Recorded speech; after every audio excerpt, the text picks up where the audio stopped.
कितने तक का रूम मिल जाएगा पुणे में, तो आज की ये वीडियो है। कई बार लोग एक ही क्वेश्चन बार बार पूछते हैं कि पुणे में उन्हें रेंट कितना देना पड़ेगा, कितने तक का रूम उन्हें मिल जाएगा। और ये क्वेश्चन का मैंने कई बार जवाब दे चुका हूँ और कई सारे वीडियो भी अपलोड कर चुका हूँ कि उन्हें रूम कितने तक का मिलेगा। तो फिर से एक बार कोशिश करता हूँ आपको समझाने के लिए कि पुणे में यहाँ आपको कितने तक का रूम मिल जाएगा। देखो, पुणे में बहुत सारे लोकेशन है और बहुत सारे लोकेशन पे यहाँ पे जॉब मिल जाती है आसानी से। तो हर एक लोकेशन का अपना एक अलग अलग रेंट है, क्योंकि डिपेंड करता है लोकेशन कैसा है, उस हिसाब से वहाँ पे रेंट मिलती है। तो रूम भी 3 टाइप्स के होते हैं। पहला एक तो ये है कि आपको बहुत सिंपल सा पतरे का रूम मिल जाए, और दूसरा आपको स्लैब वाला मतलब पक्के वाला रूम मिल जाए। तीसरा ये आप देख सकते हो, ये फ्लैट है। ये फ्लैट है, ज़्यादातर लोग जिनकी थोड़ी अच्छी सैलरी होती है या फिर जो फैमिली लेकर के रहते हैं, वो लोग ज़्यादातर फ्लैट या फिर स्लैब वाले रूम में रहना पसंद करते हैं। तो उसमें भी कंडीशन ये है कि आप किसके साथ रहते हो, सिंगल रहते हो, शेयरिंग में रहते हो मतलब दोस्तों के साथ रहते हो, ठीक है, या फिर फैमिली लेकर के आना चाहते हो। तो जो सिंपल सा पतरे वाला रूम है करीबन 2000 1500 2000 से स्टार्ट होता है, डिपेंड करता है लोकेशन कैसा है। तो 1500 2000 2500 3000 तक का उसका रेंट जाता है यदि आप रूम लेते हो। उसके बाद यदि आप उसमें भी 2-3 लोगों के साथ रहते हो, आपने दोस्त बना लिए हैं और उनके साथ रहते हो, तो यदि 3000 उसका रेंट है, 2500 रेंट है, तो 3 लोगों में डिवाइड हो जाएगा। तो यहाँ पे भी आपको सेविंग हो जाएगा। फिर बात करते हैं जो स्लैब वाला मतलब पक्के वाला रूम है, वो आपको मिनिमम 4000 3500 4000 से स्टार्ट होता है। वो आपको 8000 तक जाएगा।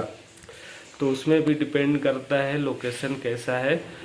स्लैब वाला रूम आपको single room, double room 1 RK तक जाएगा। उसके बाद ये इस जैसा देख सकते हो फ्लैट है।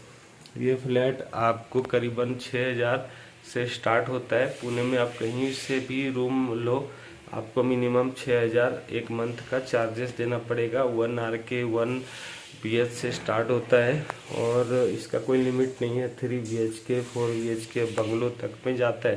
तो इसका रेंट मिनिमम 6000 से स्टार्ट होता है। तो बहुत सारे बैचलर्स को भी ऐसा फ्लैट आप ले सकते हो। चाकन में, हिंजवाड़ी में, आप सिकरापुर में रहो, रंजन गांव में रहो, तो आप यहाँ भी शेयरिंग में रह सकते हो। लोगों के मन में बार बार ये क्वेश्चन इसलिए आता है कि जब वो पुणे आते हैं तो उस समय उनके पास पैसे कम होते हैं। तो सब लोग सोचते हैं कि कम पैसे में उसे रहने का व्यवस्था मिल जाए। तो देखो, पहले मंथ आप जब पुणे आते हो तो आपको कोई नहीं जानता, ना आप किसी को जानते हो। यदि आपका कोई यहाँ पे दोस्त वगैरह है तो आपको आसान होता है यहाँ पे रहने के लिए। कम पैसे में आप रह लेते हो, दोस्तों के साथ मैनेज कर लेते हो। लेकिन यदि आपका कोई भी नहीं है तो पहले मंथ तो आपको खुद का रूम लेना पड़ेगा, क्योंकि आपको लोग जानते नहीं हैं और अनजान लोगों को कोई भी रखना नहीं चाहता है। आप भी नहीं रखना चाहोगे जब आप यहाँ पे आकर के पुराने हो जाओगे। यदि कोई नया लड़का आता है, आपके गांव से भी नहीं है, कहीं से आया हुआ है, तो आप भी नहीं रखना चाहोगे कि पता नहीं मैं रख लूँगा, ड्यूटी जाऊँगा, पीछे से वो भाग गया, कुछ रूम का सामान लेके चला गया, कोई डॉक्यूमेंट्स लेके चला गया, तो प्रॉब्लम हो सकती है। तो फर्स्ट मंथ तो यदि आप उसमें भी खर्चे कम करना चाहते हो, यदि पहला मंथ आप रूम नहीं लेना चाहते हो, उतना पैसा आप नहीं फंसाना चाहते हो, और उसमें भी क्या है, रूम यदि आप लेते हो तो आपको डिपॉजिट भी देना पड़ता है। मतलब जितना सपोज डेट यदि 3000 रूम का रेंट है, सपोज डेट 3000 रेंट है, तो आपको 1.5 महीने या फिर 2 महीने या फिर 1 महीने का, डिपेंड करता है लोकेशन कैसा है, रूम कैसा है, मिनिमम 1 महीने का, 1.5 महीने का, 2 महीने का। आप फ्लैट लोगे तो 3-3 महीने का एक्स्ट्रा रूम रेंट आपको देना पड़ेगा। सपोज डेट इसका रेंट यदि 6000 है तो इसका डिपॉजिट मुझे 20,000 देना पड़ेगा, 30,000 देना पड़ेगा, तो ऐसा रहता है। तो यदि आप सिंगल रूम लेते हो, यदि उसका रेंट 4,000 है तो मकान मालिक आपसे 8,000 रुपया मांगेगा, 6,000 रुपया मांगेगा, 5,000 रुपया मांगेगा, या फिर 1 महीने का पेमेंट मांगेगा कि एडवांस आप जमा कर दो। तो रूम में घुसते ही बहुत सारी चीज़ें आपको लेनी पड़ती है। आपको बेड गद्दा लेना पड़ता है, आपको तकिया लेना पड़ता है, बकेट लेना पड़ता है, मग्गा लेना पड़ता है, लाइट लेना पड़ता है, फैन लेना पड़ता है। जैसे जैसे आपकी ज़रूरत के जो सामान है वो सारे लेने पड़ते हैं। यदि आप रूम में खाना बनाना चाहते हो तो आपको सिंगल गैस सिलेंडर आता है, इतना बड़ा, मैं दिखाता हूँ आपको। ठीक है, ये जब मैं बैचलर था तो इसका यूज करता था, तो इमरजेंसी के टाइम में अभी कभी कभी इसका यूज हो जाता है। तो ये आपको करीबन 1200 से 1500 के बीच में भर के मिल जाएगा। जब मैं था बैचलर तो मैं यूज करता था इसका। अभी भी कभी जब बड़ा सिलेंडर ख़त्म हो जाता है तो मैं यूज कर लेता हूँ। तो स्टार्टिंग मंथ में आपको 7 से 8,000 रुपया खर्च करना पड़ेगा यदि आपका पुणे में कोई भी नहीं है तो।